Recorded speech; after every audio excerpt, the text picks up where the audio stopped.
بسم الله الرحمن الرحيم. اللهم صل على سيدنا ومولانا محمد صاحب التاج والمعراج والبراق والعلم، دافع البلاء والوباء والقحط والمرض والألم، اسمه مكتوب مرفوع مشفوع منقوش في اللوح والقلم، سيد العرب والعجم، جسمه مقدس معطر مطهر منور في البيت والحرم، شمس الضحى بدر الدجى صدر العلا نور الهدى كهف الورى مصباح الظلم، جميل الشيم شفيع الأمم صاحب الجود والكرم،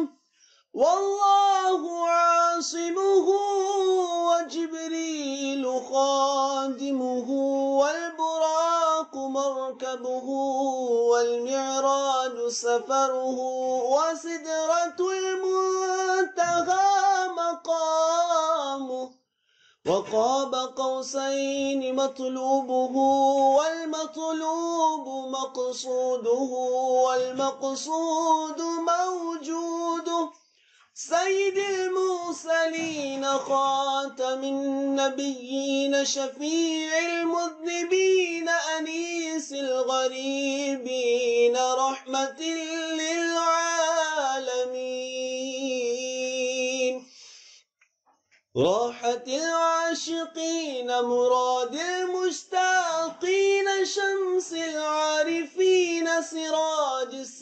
السالكين، مصباح المقربين محب الفقراء والغرباء واليتامى والمساكين،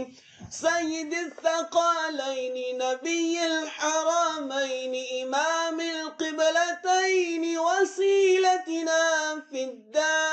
الدارين، صاحب قاب قوسين محبوب رب المشرقين ورب المغربين، جد الحسن والحسين مولانا ومولى الثقلين، أبي القاسم محمد بن عبد الله نور من نور الله، يا أيها المشتاقون بنور جماله صلوا عليه وآله وأصحابه وسلموا تسليما.